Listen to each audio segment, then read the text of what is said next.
पैसा चाहिए इंद्रियों के भोग के लिए। जाके मंदिर में कहो कि 2 करोड़ रुपया दे दोगे तो लुटाएंगे डेली शाम को ऐसे ऐसे बैठ के। क्योंकि जब मेरे पास पैसा नहीं था तो मेरा कोई रिलेटिव नहीं था। खुल के कहो मुझे पैसा कमाना है, कितना, 1 लाख करोड़। दुनिया में 2 चीज लोगों को बहुत आकर्षित करती है, एक तो पैसा, दूसरा सुंदरता। हिंदुस्तान में लोग बहुत ड्रामा डायलॉग मारते हैं, पैसा क्या है भाई साहब, हाथ की मैल है, दिखा निकाल।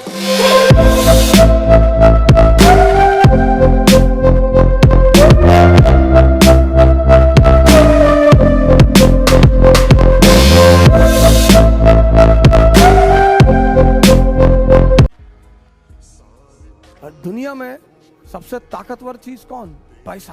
खूब कमाओ पैसा, टारगेट बनाओ 2 लाख करोड़, 3 लाख करोड़, इस नीचे बनाओ ही मत। और ये ड्रामेबाजी मत सुनो लोगों की। हिंदुस्तान में लोग बहुत ड्रामा डायलॉग मारते हैं, पैसा क्या है भाई साहब, हाथ की मैल है, दिखा निकाल के, दिखा। खूब पैसा कमाओ, खूब गोल बनाओ पैसा कमाने का। ये लोगों की डायलॉग बाजी में मत जाओ। Peak of materialism is the beginning of spiritualism. अपना हवाई जहाज खरीद लो, कंट्री खरीद लो, आइलैंड खरीद लो। 1 लाख करोड़ का टारगेट बनाओगे तो 1000 करोड़ कमा लोगे ना, ठीक है। दुनिया में 2 चीज लोगों को बहुत आकर्षित करती है, एक तो पैसा, दूसरा सुंदरता।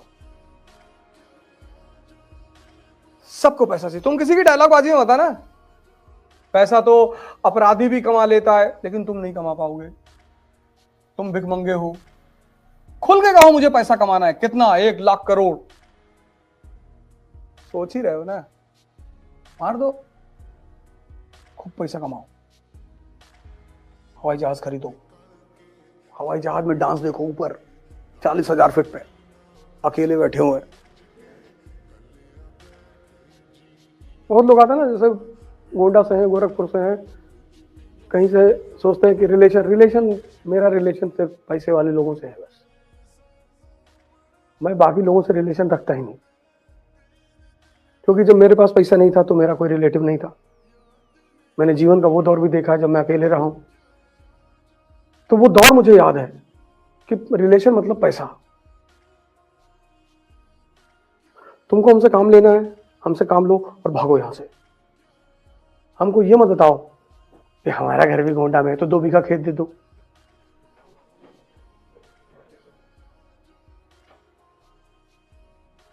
शायद भगवान ने वो दौर मुझे इसीलिए दिखाया भी। भगवान कुछ चीजें तुम्हें इसलिए दिखाता है क्योंकि वो दिखाने से ही तुम समझ सकते हो, पढ़ के नहीं समझ पाओगे। दुनिया में ज्ञान से बड़ी चीज है एक्सपीरियंस। इसलिए जब तुम अपने दोस्त को अपने घर लेकर आते हो ना, लड़का या लड़की, तो तुम्हारा बाप 1 मिनट में स्कैन कर देता है। चाहे सामने वाला जितनी नाटक करे, जी अंकल जी, जी अंकल जी, 1 मिनट से ज्यादा नहीं लगता। वो है एक्सपीरियंस।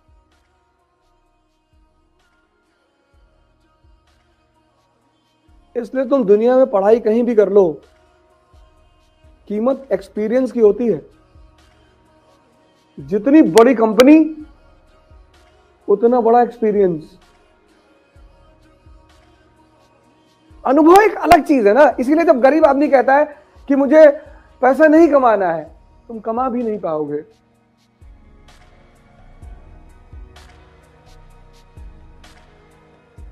भैया अगर हमारे पास पैसा आ जाएगा तो हम शराब नहीं पिएंगे। हाँ हाँ पता है मुझे। आएगा ही क्यों? पैसा आएगा ही उनके पास जिनके पास तमन्ना है। पैसा किनके पास नहीं आता? जो बड़े अच्छे अच्छे सपने देखते हैं। पैसा आएगा तो हॉस्पिटल खुलवा देंगे, गरीबों की सेवा करेंगे। मालिक को लगता है जिंदगी भर सबको बेवकूफ बना रहा है, हमें भी बना रहा है। तुम्हारे जो दिल में है ना, वही जाके मंदिर में कहा करो, तुम्हारी हर बात कबूल होगी। भगवान को बेवकूफ मत बनाओ। जाके मंदिर में कहो कि 2 करोड़ रुपया दे दोगे तो लुटाएंगे डेली शाम को ऐसे ऐसे बैठ के, तो कम से कम वो तुम्हारी ईमानदारी में फायदा हो जाएगा कि आप शानदार आदमी है, दे दो।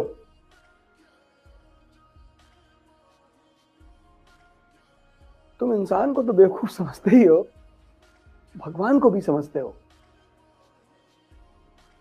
अगर आईएएस बन गए तो गरीब लड़कों को पढ़ाएंगे, पढ़ लेंगे गरीब लड़के, कोई गरीब नहीं है इस दुनिया में। तुम ठेका मतलब पूरी दुनिया का। अनुभव जो है ना, अनुभव, मैंने क्या कहा, अनुभव की बहुत कीमत है। जैसे मैं तुमसे बार बार कहता हूं कि खूब पैसा कमाओ, पैसे का विरोध मत करो, खूब जितना कमा सकते हो। उसकी वजह है बड़ी साइंटिफिक। अभी तुम में से बहुत सारे लोग को लगता होगा कि तुम बड़े धार्मिक हो, लगता होगा,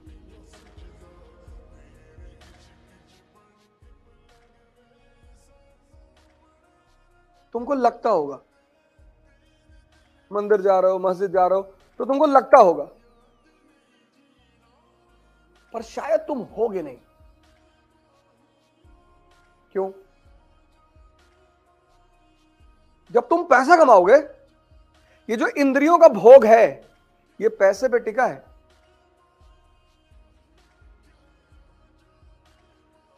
और पैसे का क्या यूज है? ये जो इंद्रियों का भोग है ना, इंद्रियों का, ये पैसे पे टिका है।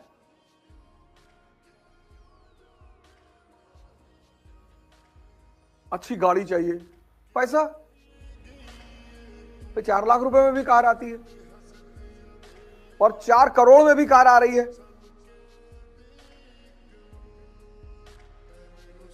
तुम दिल्ली से न्यूयॉर्क 60,000 रुपए में जा सकते हो। इतनी बड़ी सीट मिलेगी, ऐसे पकड़ के बैठो, कहते अपना बेल्ट घर से लाना जी।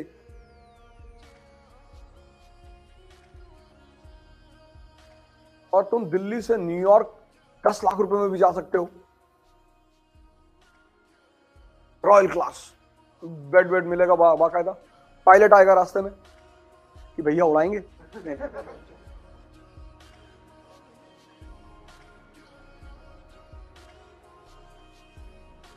अब ऐश्वर्या राय जैसी किसी स्त्री से अगर शादी करोगे तो प्यार पे जिंदगी ना चलेगी कि दिन भर में तुम हर 1 घंटे पे आई लव यू कहो उसे और वो तुम्हारे साथ रहे।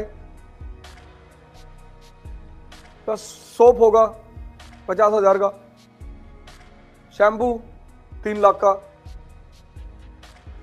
डियो 5 लाख का, कहां से लाओगे? पैसा चाहिए इंद्रियों के भोग के लिए।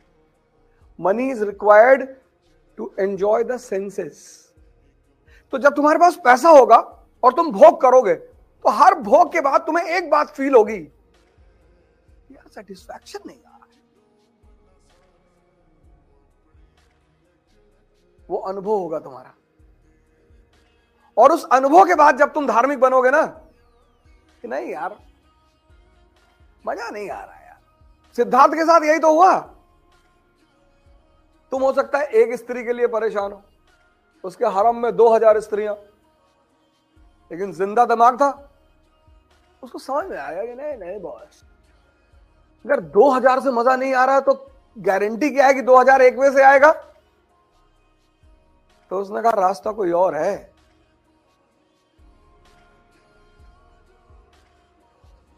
Peak of materialism is the beginning of spiritualism.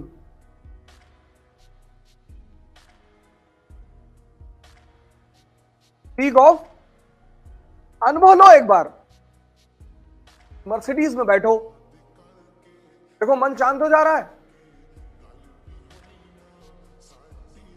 Materialism के पीक पे जाओ और वहां अनुभव करो कि मजा आ रहा है।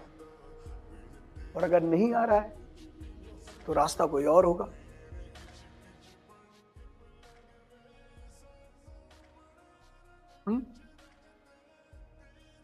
पैसा कमाना बुरा नहीं है, भोग करना बुरा नहीं है, बुरा है बेहोश होना। मन का भी तो कोई फंक्शन होगा। तो मन का फंक्शन है सोचना।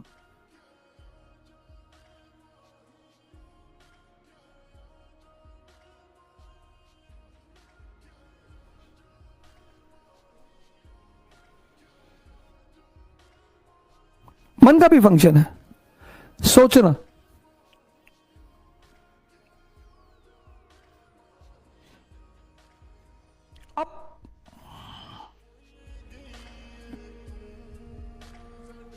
कभी तुम एसी फर्स्ट क्लास में सफर करो ट्रेन की, और फिर तुम जनरल डिब्बे में सफर करो ट्रेन के, और तुम्हें यह पता चल जाएगा कि ये गरीब क्यों है और ये अमीर क्यों है। तुम एसी फर्स्ट क्लास में, अपवाद दोनों जगह हो सकते हैं, अपवाद दोनों जगह हो सकते हैं। यहां तुम सफर करोगे, एक कंपार्टमेंट में 4 आदमी, कोई मिंट पढ़ रहा है, कोई इकोनॉमिक स्टैंडर्ड पढ़ रहा है, कोई बिजनेस स्टैंडर्ड पढ़ रहा है, कोई गीता पढ़ रहा है, और शायद ही कोई एक दूसरे से बात करे। शायद बहुत ज्यादा हुआ तो सुबह एक दूसरे को देखकर मुस्कुरा दिया, बस। बहुत ज्यादा हुआ तो सुबह एक दूसरे को मुस्कुरा दिया, और ज्यादा हुआ तो गुड मॉर्निंग बोल दिया। बाकी कोई किसी से बात नहीं करेगा। यहां सरस सलील पढ़ रहे हैं, मनोहर कहानियां पढ़ रहे हैं, 70 की सीटिंग में 700 लोग बैठे हुए हैं, 4-5 हाथ में एक सर निकलता हुआ दिखाई पड़ रहा है, गुटखा खा के बगल वाली की जेब में थूक दिए। और यहां गाड़ी चलने के पहले बात होती है, और चलते चलते सब एक दूसरे के रिश्तेदार हो जाते हैं। वो जाति कोई भी हो, वो रिलेशन बना ही लेते हैं। अच्छा भैया आप सीवान, भैया हम बगल में देवरिया के हैं, भैया हम गोरखपुर के हैं, भैया हम गोड्डा के, भैया बहराइच के हैं, भैया।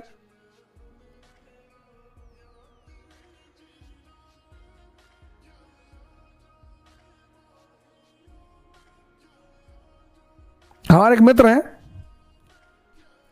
तो कहना उचित नहीं है, हमारे साथ पढ़े हैं वो, तो सबसे पहली सरकारी नौकरी उन्हीं की लगी थी बैंक में। तो मेरी कुछ आदतें रही हैं शुरू से, कुछ बहुत बुरी रही हैं, कुछ बहुत अच्छी रही हैं, और कुछ उन बहुत अच्छी आदतों ने मेरा बड़ा भला किया। भगवान का आशीर्वाद बना रहा। तो उनकी नौकरी लगी सबसे पहले, तो यूएन का समझौता था कि जिसकी भी सरकारी नौकरी लगेगी या नौकरी लगेगी, वो सारा खर्चा, जो एसेसरीज का खर्चा है, वो वहन करेगा वो। तो वो हमारा खाने पीने वगैरह वगैरह का कभी कभी पार्टी वार्टी कर देते थे, और ऐसा खर्चा चलता था। पता नहीं कहीं हो सकता बैठकर वो भी सुन रहे हो, या उन्हें कोई ना कोई भेज ही देगा। तो हम दिल्ली में थे, एक बार उन्होंने क्या किया, एक फिल्म की 2 मूवी लिया है, एक मूवी की 2 टिकट लिया है। किसी और को बुलाया था उन्होंने, जिसको बुलाया था वो आया नहीं, जिसको बुलाया था वो आया नहीं। तो वो किसी को ढूंढ रहे थे कि कोई मिल जाए यार, तो एक टिकट बर्बाद नहीं होगा और आसान अलग से चढ़ जाएगा कि तुमको पिक्चर दिखाए। तो सौभाग्य से हम उनको मिल गए। तो उन्होंने हमसे कहा कि अवध भाई, हमने कहा हाँ, कहे मूवी देखने चलोगे? हम कहे चलो। कौन सी मूवी है? कहे हिस। मैंने कहा हिस, ये कौन सी मूवी है? अरे वो मल्लिका शेरावत जी की एक मूवी आई थी, वो भी बड़ी अच्छी अदाकारा है मल्लिका शेरावत जी, तो उनकी मूवी थी। तो उन्होंने हमसे कहा कि अवध चलो हिस देखा जाए।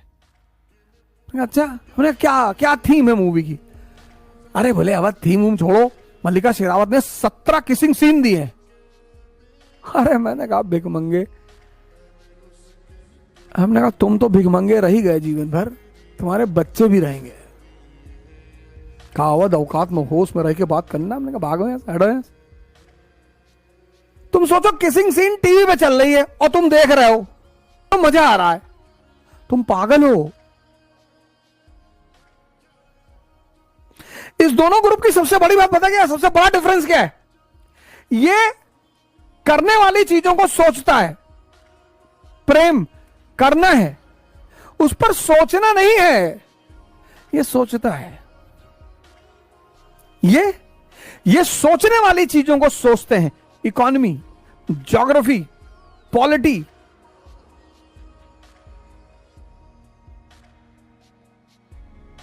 प्रेम करते हैं। तुम भी अपने मन को चेक करो, कहीं ये गलती तुम भी तो नहीं कर रहे। अपनी इसी गलतियों को चेक करने को ध्यान कहते हैं।